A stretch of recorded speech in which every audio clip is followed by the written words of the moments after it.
Amis fermiers, amis fermières, bonjour, bienvenue à la ferme, bienvenue sur Cocotte TV. Aujourd'hui je vous présente un kit 2.1, vous l'avez sous les yeux, c'est visible, qui nous provient d'Edifier, ou d'Edifier en francisé, je parlerai donc en francisé pendant toute la présentation de ce petit kit, que nous connaissons fondamentalement déjà un petit peu, puisqu'en fait il est tout simplement le descendant du C2XD que nous avons déjà testé il y a fort longtemps.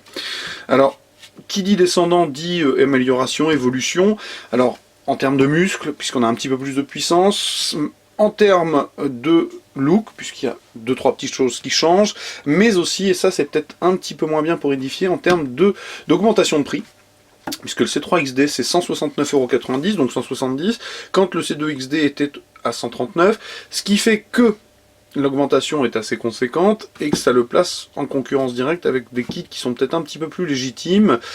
Bon, ce qui est sûr, c'est que de manière générale, Edifier propose des produits dont la qualité sonore est somme toute relativement irréprochable, de bonne qualité, pour ne pas dire de très bonne qualité. Celui-là, j'ai déjà branché, je vais vous en reparler un petit peu. En tout cas, passons à la présentation. Je ne peux pas évidemment vous montrer le carton parce qu'il est beaucoup trop gros. Chez Edifier, les cartons, c'est rouge et blanc avec de nombreuses photos pour présenter le kit, avec le rappel des caractéristiques techniques sur le côté, dont je vous reparlerai ultérieurement. En tout cas, en termes de bundle, nous avons un 3,5 vers 3,5 mâle, badgé Edifier, manchonné en vert.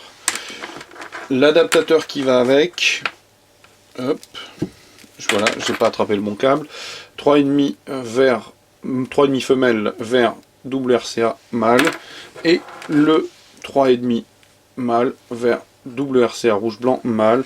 Donc on a ce qu'il faut en termes de câble. Pas de câble optique puisque de toute façon l'ampli n'accepte pas les câbles optiques. On a aussi ce qu'il faut en termes de fil pour les HP. Alors petite attention sympathique d'Edifier, c'est étamé donc ça évite que ça s'effiloche, ça mange pas de pain et c'est plutôt pratique. Voilà, je pose tout ça de côté.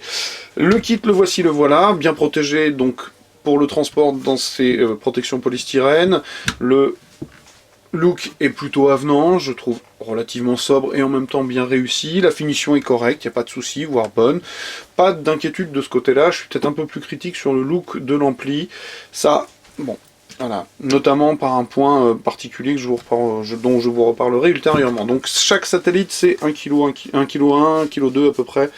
Donc on a une finition imitation bois, donc on a du médium avec finalement du simili bois collé dessus. Ici une platine qui va permettre de l'accrocher au mur avec les connecteurs type IFI, voilà, un parallépipède parfait ou presque, 4 petits patins en caoutchouc pour la stabilité sur le bureau et contrer les vibrations. La toile est inamovible et le tweeter qui était originellement sur le C2XD visible est revenu derrière la toile, donc on a quelque chose de très sobre. Vous le voyez, on a des petits pans biais qui vont permettre de rappeler le look de l'ampli avec donc en bas un laser cut Edifier, somme toute assez classique, pas de souci de ce côté là.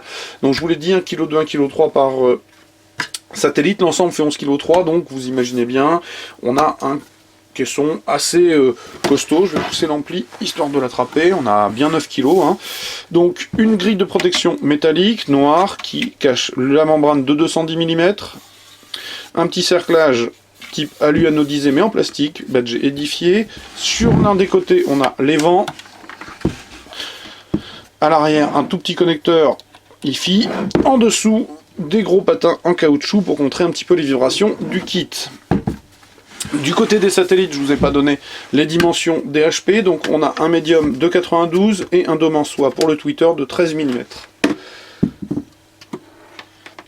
L'ampli, le voici, le voilà. Alors je l'ai branché parce que justement, je vous l'ai dit au niveau du look, je ne suis pas forcément sous le charme, mais je trouve que là, ça pêche un peu type réveil matin des années 80. Il serait peut-être temps, on a moyen aujourd'hui de faire certainement autrement plus sympathique que ce petit affichage digital. Donc on a un cylindre type, encore une fois, alu anodisé comme le bouton, avec un cerclage de boutons qui va permettre de l'allumer, de régler le bass et le treble, sélectionner la source, fonction pour entrer dans le réglage basse et treble directement, le bouton de volume. Morceau précédent, morceau suivant, lecture pause. Autour du bouton de volume, on a un cerclage translucide qui s'illumine de rouge. Donc on a des petites stries ouvertes sur les côtés, stries uniquement esthétiques sur le dessus, absolument pas ouvertes. Hop. Au dos, on va retrouver les connecteurs pour l'USB et les cartes SD, les entrées 3,5 mm, le RCA, et en bas, les connecteurs à clip pour les différents fils qui vont se rendre au satellite et au sub, un bouton d'extinction et le fil secteur qui est donc branché pour vous présenter le magnifique affichage. Alors, que vous dire concrètement? Je vous ai donné membrane de 210, 92 et 13 mm pour les satellites, l'ensemble du spectre couvert court de 50 Hz à 20 000 Hz, donc il descend à peine assez bas à mon sens. Globalement, je l'ai déjà écouté rapidement, donc prenez vraiment avec des pincettes de la mort qui tue ce que je vais vous expliquer là tout de suite. On a une belle précision, je l'ai trouvé un petit peu sec sur les aigus, il demande à être un peu modéré de ce côté-là, mais ça, les dômes en soi n'y sont peut-être pas pour rien. Par contre, petite propension à saturer du côté du sub, et je pense que c'est un sub qui demande à être vraiment bien placé, et je crois que je l'ai allumé et écouté sans qu'il ne soit parfaitement placé, donc il faudra certainement être vigilant parce que il est peut-être un petit, relativement suffisamment puissant à mon sens, mais voilà, sensible à l'endroit où il va être placé, donc il va falloir que je retourne écouter ça. L'ampli est un classe D, et je pense que j'ai à peu près fait le tour, vous avez à peu près toutes les informations suffisantes. Ce que je vais vous proposer tout simplement, c'est de revenir lire le test écrit qui paraîtra très prochainement, parce que je vais aller le brancher et faire des écoutes un peu plus longues et surtout un peu plus précises sur mon Mini et sur les Sense One, de façon à en tirer toute la quintessence.